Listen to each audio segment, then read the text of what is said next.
Buenos días a todos, bienvenidos nuevamente, gracia y paz para sus corazones en esta mañana y que Dios pueda abrir nuestro entendimiento, darnos la sabiduría, la paciencia para poder escuchar su palabra y oír su voz hoy. Puedas abrir tu Biblia en 1 Tesalonicenses capítulo 2 del verso 17 hasta el verso 20, va a ser el texto en el que vamos a estar meditando en esta mañana. 1 Tesalonicenses capítulo 2 del verso 17 al 20. Y vamos a continuar meditando en la carta. Hemos empezado ya hace algunas semanas la exposición de 1 Tesalonicenses capítulo 1. Hemos empezado con Hechos, viendo un poco el contexto, y hoy vamos a continuar en esta preciosa carta que el Señor nos ha dejado de las manos del apóstol Pablo y sus colaboradores. Y hoy vamos a ver cómo como hermanos en Cristo tenemos amor y esperanza cristiana, una esperanza y gozo que está centrada en Cristo y en este pasaje, en su segunda venida. Dice la palabra del Señor: pero nosotros, hermanos, separados de vosotros por breve tiempo, en persona pero no en espíritu, estábamos muy ansiosos, con profundo deseo de ver vuestro rostro, ya que queríamos ir a vosotros, al menos yo, Pablo, más de una vez, pero Satanás nos lo ha impedido. Porque ¿quién es nuestra esperanza o gozo o corona de gloria? ¿No lo sois vosotros en la presencia de nuestro Señor Jesús en su venida? Pues vosotros sois nuestra gloria y nuestro gozo. Oremos. Gracias, Dios, por tu palabra. Permítenos, Señor, tener un corazón que ama a los hermanos, un corazón que ama a tu iglesia, Señor, no como un ente que parece que es muy general, sino a personas de carne y hueso, Señor, hombres, mujeres, niños de toda lengua, tribu, linaje y nación, que tú has amado y que tú has salvado, Señor. Que aprendamos hoy, Señor, esa esperanza y gozo en tu segunda venida, Señor, que empieza por el amor a los perdidos, Señor, y el amor entre nosotros. Te pedimos que ilumines mi mente, ilumines la mente de nuestra iglesia, Señor, para abrir nuestro corazón a tu palabra. En el nombre de Jesús, amén. Pablo plantó la iglesia en Tesalónica. Si ustedes recuerdan, él estaba viajando de Filipos hasta Tesalónica, un viaje de 160 kilómetros aproximadamente, con muchos desafíos. Llegó a la ciudad de Tesalónica e inmediatamente empezó a predicar el evangelio en la sinagoga. En aquella sinagoga, durante 3 días de reposo, él predicó cómo las escrituras hablaban de Cristo Jesús. Jesús de Nazaret era el Cristo, aquel que iba a morir y resucitar. Pablo empezó a argumentar todo eso y presentárselo a los judíos en aquella ciudad. E inmediatamente los judíos, rechazando el mensaje, iniciaron una persecución en contra de la iglesia. Y Pablo, Silas y posiblemente algún otro colaborador tuvieron que escapar de aquella ciudad. Pero en aquella ciudad, Tesalónica, quedó un remanente, un pequeño grupo de hermanos que inició sus reuniones en la casa de Jasón. Estos grupos de judíos pagaron a algunos hombres malos para que puedan argumentar en contra de ellos y fueron llevados a la plaza pública y fueron chicoteados, azotados y por una fianza fueron libertados. Aquella situación no impidió que la iglesia que había comenzado en Tesalónica, en la casa de Jasón, haya terminado. Pero Pablo tuvo que inmediatamente al día siguiente de esto, básicamente escapar de aquel lugar con la ayuda de los hermanos y llegar a Berea para luego predicar el evangelio en Atenas.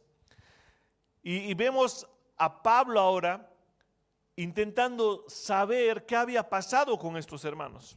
Quizás Pablo había estado ahí durante algunos meses, quizás no haya sido mucho tiempo, porque estuvo 3 días de reposo, o sea, 3 fines de semana en la sinagoga predicando la palabra y luego predicando el evangelio en la casa de Jasón, quién sabe cuánto tiempo, pero fue un tiempo prudente como para recibir una ofrenda de la iglesia de Filipos y en medio de toda esta oposición vemos que la iglesia que el Señor plantó se sostuvo y mantuvo por gracia. Jesús tuvo el control absoluto de todas las cosas y años más tarde Pablo está escribiendo a esta iglesia que ha sido sustentada por el Señor con un buen testimonio. Dice el capítulo 3, que es el pasaje que inmediatamente continúa, 3:1 al 3, 3:1 al 2, dice: por lo cual, no pudiendo soportarlo más, acordamos quedarnos solos en Atenas y enviamos a Timoteo, nuestro hermano, servidor de Dios y colaborador nuestro en el Evangelio de Cristo, para confirmaros y exhortaros respecto a vuestra fe.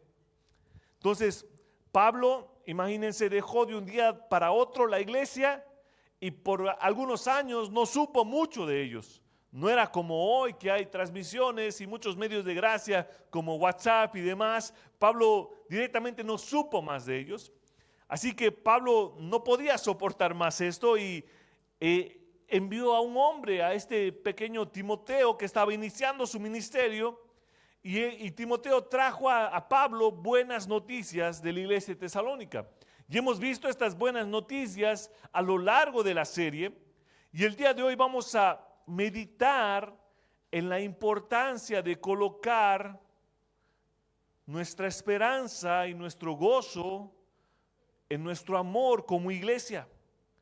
En nuestro amor como iglesia que añora la venida de Cristo, incluso en medio del sufrimiento y en medio de la oposición. Y vamos a ver cómo Pablo, a pesar de haber estado tan poco tiempo con esta iglesia, él ama a la iglesia. Él ama a sus hermanos. Y lo vamos a ver en 3 puntos. El primero, amor en verdadera unidad, verso 17. Luego vamos a ver el segundo punto, que es amor en medio de obstáculos, verso 18. Y finalmente vamos a ver amor en verdadera esperanza, verso 19 al 20. Esa esperanza gloriosa que está en el regreso de Cristo, pero es una esperanza que se mantiene viva cuando se ve reflejada en iglesias locales como la que hoy estás, en la que estamos, en una iglesia local, juntos. Verso 17, amor en verdadera unidad. Pero nosotros, hermanos, separados de vosotros por breve tiempo, en persona, pero no en espíritu, estábamos muy ansiosos, con profundo deseo de ver vuestro rostro. Las cosas no salieron como Pablo hubiera querido. Él seguramente estaba planeando quedarse mucho más tiempo en la ciudad de Tesalónica. Llegaron a Tesalónica, estuvieron por unos meses y la fuerte persecución por parte de los judíos hizo que Pablo escape, huya hacia Berea con la ayuda de los hermanos. Algunos judíos estaban enfadados, como lo he mencionado, con Pablo porque Pablo estaba a través del Antiguo Testamento, de las Escrituras, mostrando por qué Jesús de Nazaret era verdaderamente el Cristo y cómo tenía que morir y resucitar. Y Pablo usa esta palabra de hermanos, nosotros hermanos. Y aunque parezca extraño, es una palabra que intencionalmente Pablo está utilizando en toda la carta a tesalonicenses. La palabra hermanos se repite por al menos 19 veces en una carta de solo 5 capítulos, mostrando la intención de Pablo de decirle: ustedes son mis hermanos. Ninguno de nosotros hoy quizás se animaría a decir que tu iglesia es una en la que has estado 3, 4 meses. Muchos quieren estar un tiempo prudente para conocer bien a las personas. Pues bueno, el testimonio y la conversión de la iglesia de Tesalónica era tan genuina que Pablo era capaz de llamarlos hermanos, y porque vio un buen testimonio en ellos. La semana pasada Mike nos decía que ese testimonio bueno fue que ellos recibieron la palabra de Dios como lo que es, palabra de Dios, y no como palabra de hombres. Que esta iglesia de Tesalónica fue ejemplo de permanencia en medio del sufrimiento para la iglesia judea, que también estaba siendo perseguida. Entonces es una iglesia que realmente está mostrando la gracia del evangelio. La misma iglesia fue quien los ayudó a escapar, a Pablo y a los suyos. Y algunos teólogos comentan que las palabras en griego de Pablo son tan profundas, tan mezcladas con sentimiento y emoción, que realmente Pablo está expresando ese amor por ellos, un amor profundo. Y él usa la palabra separados. Esta palabra es una palabra que no simplemente es no estar juntos, es una palabra que está cargada de emoción, tiene que ver con orfandad, tiene que ver como quedarte huérfano de un día para otro, como perder a un hijo, como perder a un padre. Pablo no se avergüenza de mostrar este afecto por aquellos hermanos, sintió como si los hubiera dejado huérfanos. Imagínense que de un día para otro, el pastor de la iglesia, alguien que estaba discipulando, alguien que estaba amando a los hermanos, tiene que escapar, tiene que huir. ¿Quién iba a predicar el siguiente domingo en Tesalónica? Jasón estaba preparado, los suyos estaban preparados. Pablo tuvo que abandonarlos, dejarlos como huérfanos, aunque al mismo tiempo afirma que esta separación fue por un breve periodo de tiempo. Pronto estarían juntos. Aunque estaban separados físicamente, el corazón y el espíritu de Pablo estaba junto a sus hermanos. Es ese amor que produce unidad incluso en medio de la separación. El amor cristiano produce unidad verdadera incluso en medio de separación, porque físicamente ellos podían haber sido arrancados, dejados como huérfanos, pero espiritualmente estaban unidos en un mismo espíritu, en una misma fe, en una misma gloriosa gracia que es el Evangelio. Pablo es capaz de decirles: físicamente estamos separados, pero no en espíritu. Nuestro corazón está unidos. Él sabe que el Espíritu Santo los mantiene unidos. Él sabe que a pesar de haber estado pocos meses, aquel Cristo que murió en la cruz del Calvario los unió con un lazo eterno, un lazo de sangre derramado en una cruz. Aquellos mismos griegos, judíos, mujeres de los principales que se convirtieron, estaban unidos en la cruz de Cristo. La misma sangre derramada, el mismo sacrificio, el mismo Padre Celestial. Pablo tenía muchas razones para mostrar un amor profundo que se demuestra en unidad, incluso en medio de una separación física. Pablo les dice: ustedes están en mis pensamientos, en mi corazón, en mi mente. Yo los estoy recordando. Las cartas de amistad comúnmente expresan un gran deseo de ver a alguna persona. A menudo podemos escribir a alguien y en estas cartas nosotros usamos palabras como: mi corazón está contigo. Pablo va un poco más allá. Pablo básicamente está diciéndoles: estamos huérfanos sin ustedes.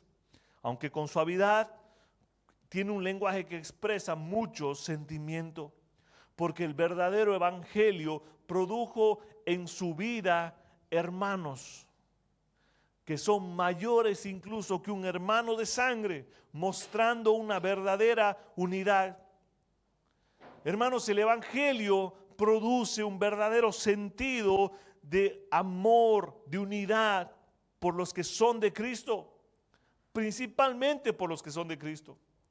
Produce sí amor por el mundo, por los perdidos, produce amor por alguien que esté en la calle, y ese amor te anima a dar, te anima a ser generoso con muchos, pero principalmente el evangelio produce un profundo amor y unidad por aquel hermano en Cristo a quien ves cada día. Pablo está lejos, está ocupado de evangelizar, de enseñar a Cristo en la iglesia de Corinto posiblemente, pero se mantiene en contacto, está preocupado por la vida espiritual en Tesalónica. Y esa preocupación mueve a actuar a Pablo.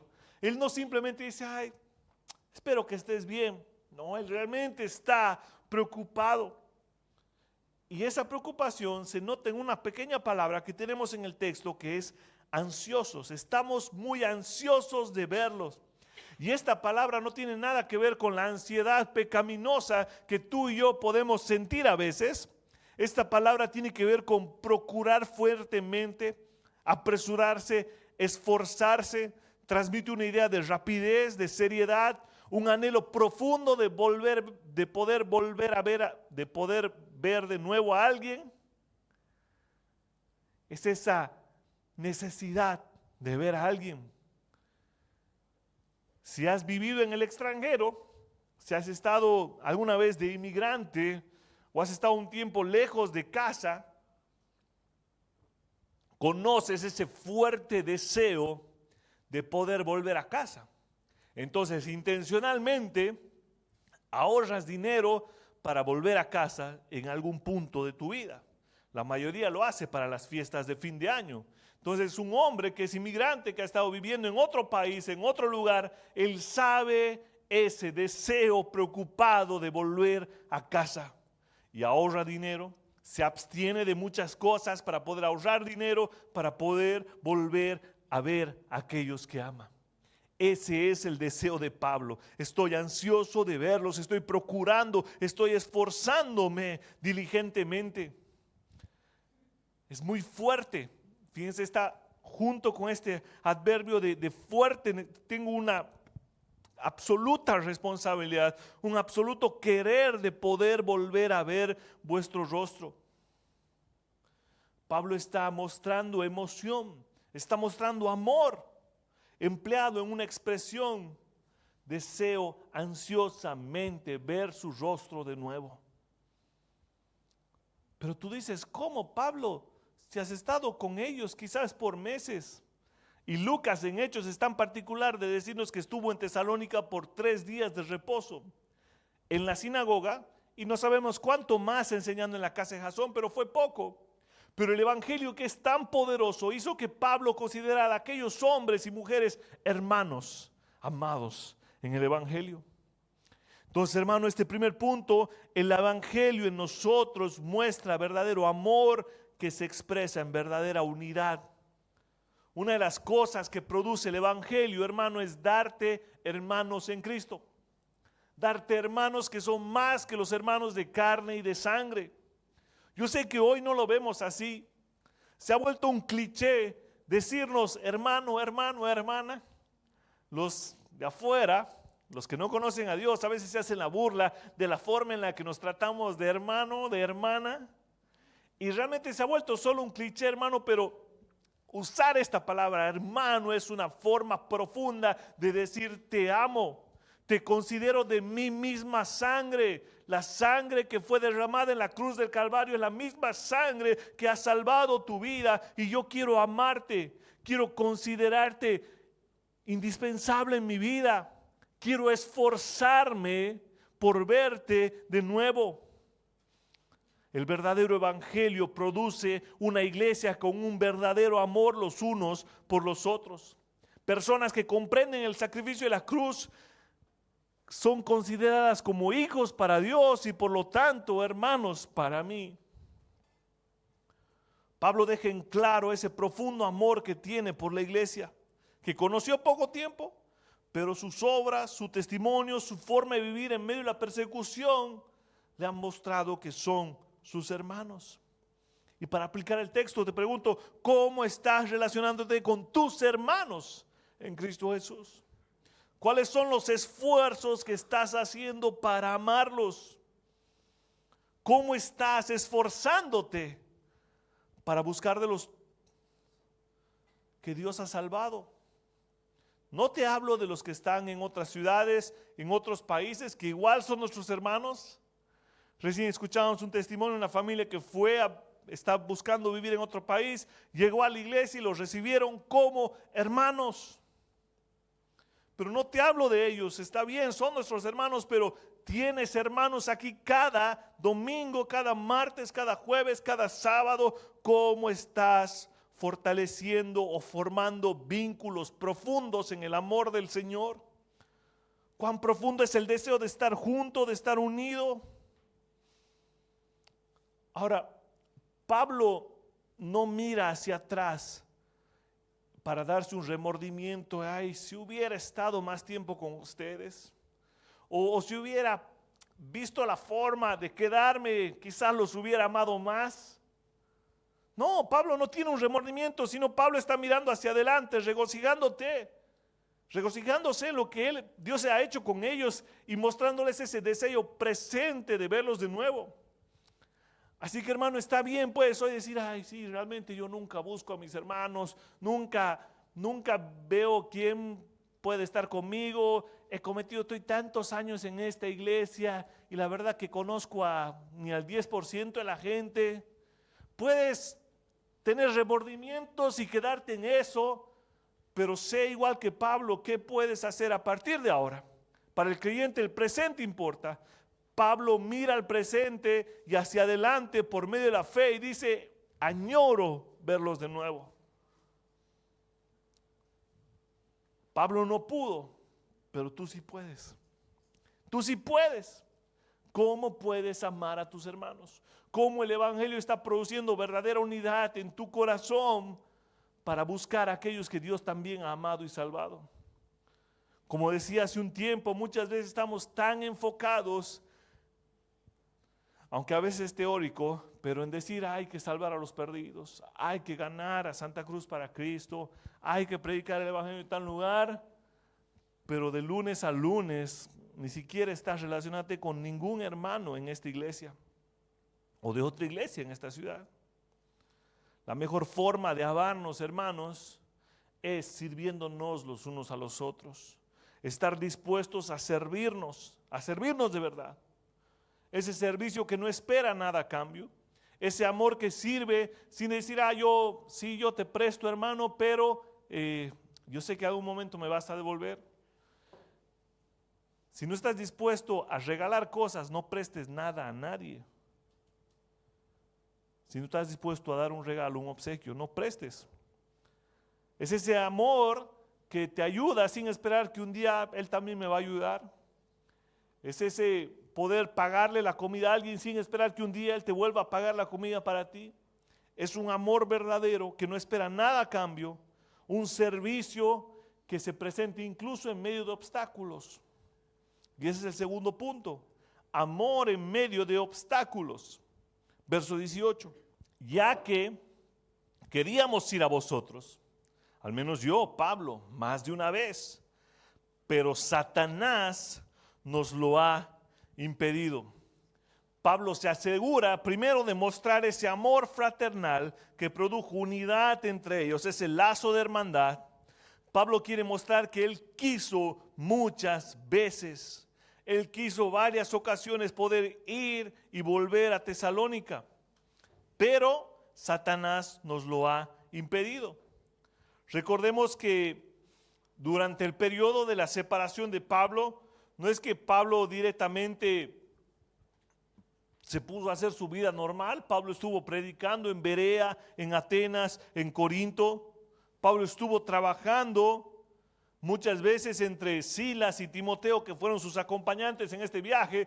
Pablo se quedaba solo y en esos momentos quizás en el que estaba solo, él intentaba ir a ver a estos hermanos que había dejado de repente huérfanos porque de un día para otro tuvo que huir hacia Berea. Sin embargo, hasta la fecha, Pablo dice que Satanás había estado frustrando sus planes. Que de alguna forma, no sabemos cómo, no sabemos cuál es el motivo, Satanás estuvo bloqueando, estuvo impidiendo que Pablo llegara de nuevo a Tesalónica. No sabemos más detalles, no sabemos qué es lo que había pasado. Quizás puedas decir, pero qué pena, cómo ha pasado esto. Y Pablo quizás tuvo noches, digo quizás, porque no está en la palabra que diga, Señor, cómo no quisiera, pero no puedo. ¿Qué está pasando? ¿Qué obstáculo tan grande? Pero hermano, tienes que saber una cosa primero de esta doctrina. Cuando el diablo actúa es solo y únicamente bajo la poderosa mano de Dios. No existe un dualismo entre dos fuerzas como a veces nos lo han planteado. No está Satanás peleando con Dios en un tipo de guerra infinita, sino que el mismo Satanás está bajo el control poderoso y soberano de Dios. Una muestra de esto es el libro de Job.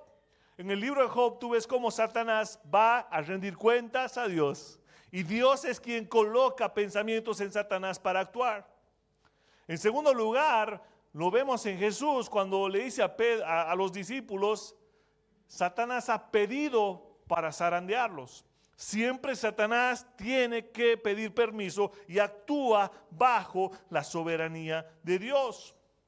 Y bajo la soberanía de Dios, Satanás siempre está oponiéndose a lo que Dios ama. Satanás, hermanos, siempre va a estar oponiéndose a la iglesia. Satanás siempre va a estar oponiéndose a la obra del Señor. Aunque es extraño, no sabemos específicamente cómo es que funciona esto, pero Satanás se está oponiendo a la unidad de la iglesia, se está oponiendo a la predicación del evangelio, se está oponiendo y frustrando la vida de los creyentes, porque eso significa su nombre, opositor. Ahora, ¿cómo Pablo supo que el impedimento era satánico? ¿Cómo Pablo supo que era de Satanás?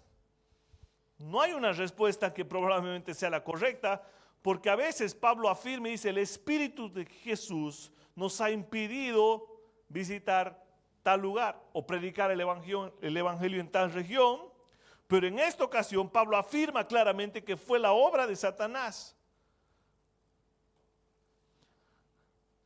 Ahora está claro, Satanás está actuando. Podemos ser no pensar claramente y decir, no, Satanás no tiene ningún tipo de acción en contra de la iglesia. Pero aquí hay una realidad, Satanás está oponiéndose, hay una oposición diabólica. A pesar de la oposición, hermanos, Pablo está dispuesto a amarlos, a servirlos, a volver a predicarles, a continuar enseñándoles la doctrina cristiana. Pablo está dispuesto porque el verdadero servicio es expresado en amor y ese amor es expresado incluso en medio de oposición, incluso la oposición de Satanás. Pablo sabe una cosa, que Dios está en control sobre Satanás. Dios sabe lo que hace, aunque tú y yo no entendamos cómo lo hace. ¿Sabes por qué? Esta iglesia sobrevivió porque Dios está en control. Imagínate una iglesia que está empezando y a los meses llevan a sus principales líderes secuestrados a la plaza, los latiguean y ellos pueden salir bajo fianza. Aquel misionero líder que estaba guiando tiene que huir al día siguiente porque necesita predicar el evangelio en otros lugares. La iglesia comprende la misión y le ayudan a escapar. Y esta iglesia se queda de repente sola, sin ninguna cabeza, sin ningún líder. Pero no se queda sola porque la cabeza y el buen pastor es Cristo. Cristo cuida a su iglesia, Dios cuida de los suyos. Solo Dios puede hacer la obra en los suyos porque es Dios quien tiene el control en su iglesia. Incluso en medio de obstáculos y oposición, Dios sabe por qué están sucediendo las cosas. Dios sabe cómo Él está cuidando su iglesia. Pablo tuvo que abandonar la iglesia en el peor momento para ellos, cuando empezó la persecución. Pero la iglesia sobrevivió. La iglesia está ahí porque Pablo no era indispensable, porque el pastor no es indispensable, porque el líder no es indispensable. La iglesia sobrevivió porque Dios cuida su rebaño, porque Jesús, el buen pastor, no permite que ninguna de sus ovejas sea arrebatada. Algunas aplicaciones, hermano, para nuestras vidas. En primer lugar, el pastor principal es Cristo. Es Cristo quien guarda, quien cuida su rebaño. El pastor es una oveja más de ese rebaño. Hermano, debemos saber que Dios continúa pastoreando a pesar de las situaciones, a pesar de los obstáculos, a pesar del sufrimiento y a pesar de la persecución. A pesar de que Satanás quiera siempre obrar en contra de la iglesia, Dios continúa pastoreando a los suyos. Y eso debe darnos ánimo. Hermano, Cristo cuida a su iglesia. Nuestro amor debe permanecer como hermanos, como permaneció en Tesalónica. Incluso en medio de oposición, el amor de Pablo que fue apartado permaneció porque Pablo quiso volver. Incluso cuando las cosas no estén saliendo como queremos, hermanos, Dios sabe qué es lo que Él está haciendo con su iglesia y Dios tiene el control y está por encima de Satanás. Porque ¿sabes qué hubiera pasado Si Pablo hubiera podido volver a Tesalónica y tener esta charla con ellos y pastorearlos y cuidarlos, ¿sabes? No tuviéramos primera y segunda de Tesalonicenses en su palabra. No tuviéramos una historia de ánimo de hermanos que fueron perseguidos, azoteados y chicoteados para darnos aliento hoy a la espera de la segunda venida de Cristo. Dios es sabio. Dios usó este instrumento para mostrarnos hoy el amor de hermanos, el amor de un pastor por sus ovejas, el amor de una iglesia por sus pastores, el amor que debe primar en el creyente. Cristo cuida su iglesia, hermano. Y aunque a veces digas, yo no quiero que esto sea así, no quisiera esto, no sé cómo, por su gracia, el Señor está sustentando a los suyos con un plan mayor. Hermano, debemos esperar obstáculos. Satanás no está descansando en contra de los propósitos de Dios. Y es interesante porque aunque Dios permite, Satanás nunca descansa de intentar ir en contra de los propósitos de Dios. Satanás es el adversario, pero Jesús es mayor. Y Jesús prometió que nada ni nadie de los suyos será arrebatado de su mano. Pero Satanás no descansa, hermano. Y algunos, quiero que entendamos bien porque a veces hablo con alguien y alguien dice, pastor, he tenido oposición, por eso no llego al culto. Y es, a ver, contame más de esa oposición. No, es que me quedo hasta tarde viendo Netflix y usted sabe, ¿no? Y el sábado hasta las 3 de la mañana viendo su serie. Y claro, me he dormido, no ha sonado mi alarma y de repente 11 de la mañana ahí, la iglesia. Eso no es oposición. Oposición es realmente cosas que pasan. Y de nuevo voy a dar este ejemplo, pero estás viniendo a la iglesia y te chocan. Pasa algo que sale de tu control y no puedes llegar. Esas son tipos de oposición. Pero, pastor, Satanás no puede ir en contra del creyente. Siempre está oponiéndose. Nunca te va a llegar a lastimar porque estás protegido por alguien que es mayor, pero Satanás quiere oponerse siempre a lo que Dios puede y quiere hacer en tu vida. Y te ha debido pasar, quieres ir y pasa algo. No digo de estas cosas que son tu pecado, que no te permiten llegar, sino cosas que realmente salen de tus manos. Son las veces en las que Satanás impide. Algo así le debió pasar a Pablo, aunque no sabemos qué es lo que exactamente sucedió. Pero en medio de ese amor que tiene unidad por los suyos, ese amor que sirve en medio de oposición, ¿cuál es nuestra esperanza? ¿Por qué podemos estar gozosos? Y sabemos, pastor, nuestra esperanza y nuestro gozo es Cristo. Cristo lo es. Sí, hermano, Cristo es nuestro gozo, Cristo es nuestra salvación.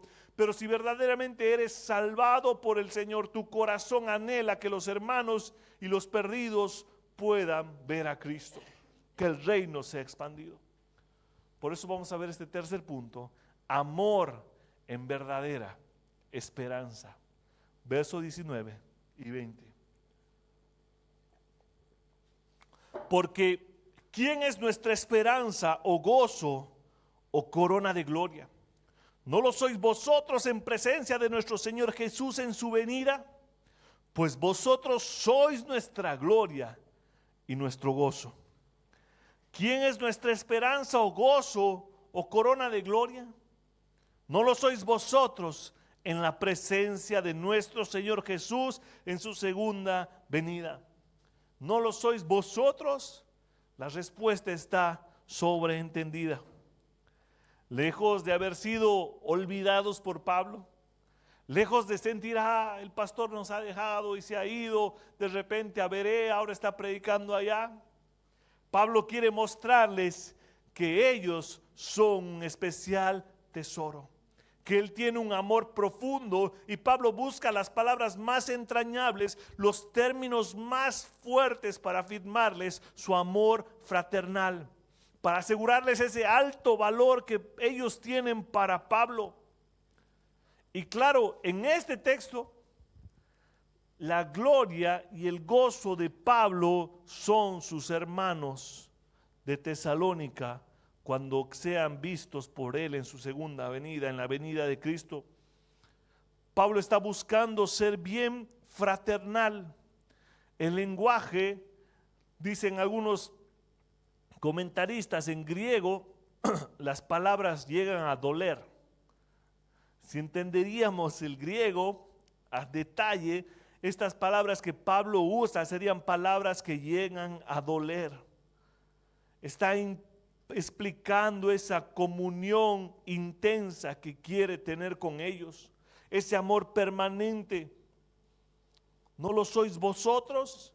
Es una exclamación que sale de su corazón, son palabras fuertes en camino de esa desesperación de querer verlos, de esa oposición de Satanás.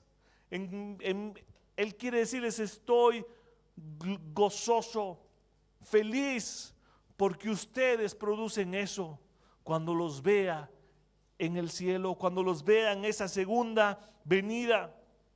No está hablando de esa gran esperanza para salvación que todo creyente tiene, porque nuestra gran esperanza es Cristo, nuestra plena comunión es el Señor, nuestro gozo mayor es el Señor, nuestro galardón es Cristo. Pero aquí hay como una esperanza menor, de peso menos fuerte que la salvación, y es la esperanza de verte a ti en el cielo cuando Cristo venga. Nuestra regeneración es la garantía de que un día nos veremos con Cristo en su venida. Y claro, tú dices: ¿qué es la esperanza? ¿Qué es nuestra gloria? Y la respuesta correcta es Cristo. Pero aquí hay un matiz diferente. Pablo está hablando de una esperanza menor, una esperanza que empieza en Cristo, pero es una esperanza de poder gozarse y no avergonzarse de aquellos hermanos a quien Él ha amado, de sentir una pequeña satisfacción y gozo de poder ver a aquel a quien Él ha estado predicando el Evangelio, a quien Él ha estado amando y sirviendo en el cielo, en la segunda venida. Es aquella esperanza y gozo de recibir estas palabras: buen siervo fiel. Esa esperanza y gozo de en algún momento de tu vida haber decidido darte para servir a otros, no por esperar algo a cambio, no por tener una corona mayor, sino porque amas a Cristo. Pero aquel Señor que lo controla todo es tan bueno y fiel que nos permite gozarnos de aquellas pequeñas cosas que suceden. Nuevamente, no es esto un motivo de jactancia. No es que en aquel día, cuando Cristo venga, me voy a jactar: ahí están todos los que yo he ganado para Cristo. Y vas a ver, 120 yo he predicado en diciembre, aquí están los 120. No es ese tipo de gozo y jactancia que anote en un libro todos aquellos números que ha ganado, porque dice Gálatas 6:14: jamás acontezca que yo me gloríe o me jacte sino en la cruz de mi Señor Jesucristo. El apóstol Pablo no está pensando en ese derecho de entrar al reino y decir: yo los he ganado. Él simplemente está pensando en ese gozo que naturalmente se da de ver a alguien a quien tú de alguna forma has afectado su vida. El día de Cristo se va a centrar en ver a Cristo, en ver su amor, en ver su gracia, en verlo eternamente, en caminar con Él. Pero hay un pequeño motivo adicional que nos va a producir gozo, y son nuestros hermanos. Son aquellos que se han convertido, aquellos con quienes hemos caminado, aquellos con quienes has compartido el auto para venir al culto, aquellos con quienes has compartido cualquier cosa para estar juntos.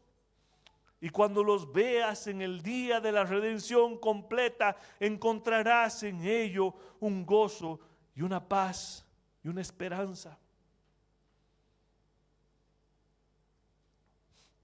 La plena salvación de los tesalonicenses está causando en Pablo un gozo indescriptible, indecible, porque él espera verlos cuando Cristo venga. Y la idea final es esta: Si no estoy con ustedes físicamente, estoy en corazón y espíritu. He intentado mucho verlos, Satanás opuesto, pero si no llega el día, tengo esperanza y gozo de verlos cuando Cristo venga.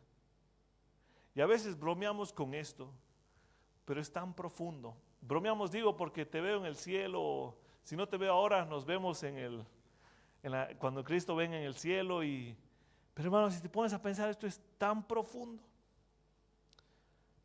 El mayor gozo que puede experimentar un siervo de Dios es Cristo, pero hay un gozo que comparte esto, que es el crecimiento espiritual de sus hermanos. Es ver vidas transformadas, vidas santas, hombres que están viviendo un testimonio coherente con lo que dicen creer. El siervo debe vivir siempre a la luz de esa segunda venida con esa esperanza eterna. Lo que más importa en esta vida no es la fama, hermano, no es acumular riquezas, no es nada de esto, no es popularidad, no es like, no es vistas. Lo que más importa es que ames a Cristo y ese amor te lleve a amar a aquellos que Cristo ha salvado por medio de su sangre, para que en el día futuro estén contigo y los veas y juntos puedan adorar y exaltar al Señor. El amor fraternal que debemos tener como hermanos es un amor que siente afecto profundo, para que un día Cristo te diga: buen siervo fiel. Hermano, la vida real acontece aquí con aquellos que Dios ha amado. Nunca menosprecies lo que Dios puede hacer con tu vida. Algunos dicen: no, yo no vuelvo a esta iglesia porque no me han hablado, no me han tratado mal, no me han visto. Pero ¿y tú qué? ¿Qué has hecho para amar a tu hermano? Y digo, nunca menosprecies con lo que Dios puede hacer. Y quiero tocar esto en un sermón de un hermano. Él usa este ejemplo y me gusta mucho porque de alguna forma vamos a tener un gozo profundo de conocer personas en la eternidad que están ahí porque en algún punto de tu vida tú te has dado a Cristo y no a tus propios intereses.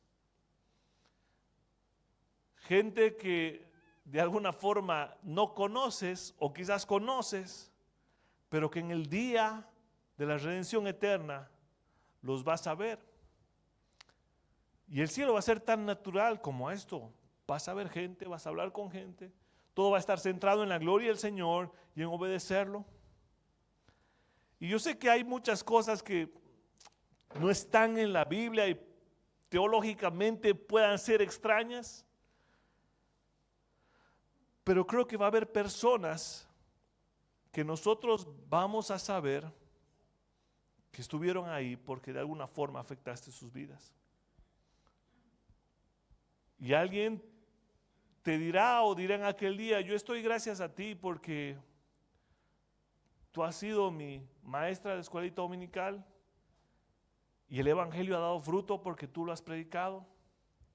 Yo estoy gracias a ti aquí porque has dado una ofrenda que ha permitido que un misionero viaje al África y nos predique el evangelio. Yo estoy aquí gracias a que un día te has parado en el supermercado y me has visto triste y de repente me has hablado de Cristo y me ha dado curiosidad de saber de ese Cristo y he buscado más. Yo estoy aquí gracias a que Dios ha puesto en ti ese anhelo de morir a ti para vivir por Él, para servirle y para amarle. Y te aseguro que si has sido fiel, vas a ver a muchos y muchos que nunca menosprecies lo que Dios puede hacer con tu vida. Y si no lo has hecho hasta ahora, haz lo que Pablo dijo a Jesús en aquel encuentro en Damasco: Señor, ¿qué quieres que yo haga? Señor, ¿qué es lo que quieres que haga en esta mañana? ¿Cómo puedo amar a mis hermanos? este párrafo final del capítulo, Pablo anima a la iglesia con la verdad de que los ama, demuestra ese gran deseo de volver a verlos, a pesar de la oposición de Satanás, que Dios permite en su providencia y propósito. Pablo cobra ánimo, recordándoles el gozo que tendrá de verlos en la presencia del Señor Jesús, cuando Él regrese por su iglesia. Entonces ellos van a estar juntos sin que nadie los separe. No habrá más persecución, no habrá mentirosos, no habrá más azotes en las plazas. Ellos estarán juntos. Pablo les recuerda en el versículo 20 que eso es motivo de gozo eterno y esperanza. ¿Quién será su esperanza? ¿Quién será su gozo? ¿Quién será su corona de exaltación en la presencia de Jesús en su segunda venida? Para Pablo, particularmente en este texto, fue la iglesia de Tesalónica. Tú puedes responder, ahora es Cristo, y sí es Cristo, pero hay personas en tu mente. Están los hermanos en tu mente. Para mí va a ser la iglesia bíblica Palabra de Dios, la iglesia en Tarija, hombres y mujeres que he predicado, que he dado mi vida para hacerlo. Y yo sé que si veo a por lo menos uno de ustedes, sabré que no he hecho un trabajo en vano. Y por gracia sé que será más. Así que, hermano, no menosprecies lo que Dios puede hacer contigo, usándote como una herramienta útil para la propagación del Evangelio y su reino. Ponte de pie y podamos orar.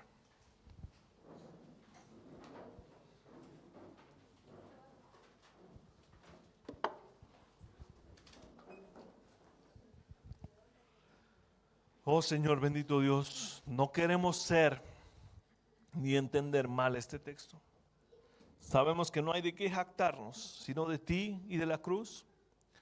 Pero pon en nosotros ese gozo eterno de amar a otros y esperar verlos en tu segunda venida, sabiendo que su salvación ha sido completa, no por nosotros, sino por ti, que eres el buen pastor que ha sustentado sus vidas, Señor. Danos ánimo en medio de la oposición, Dios. Sabemos que Satanás está buscando oponerse al mensaje del Evangelio, oponerse a la exposición clara de tu palabra, oponerse a que como familia vengamos en paz al domingo, al culto, Señor. Está oponiéndose a muchas cosas, Dios, pero sabemos que en tu amor y providencia tú estás controlando todo, Señor.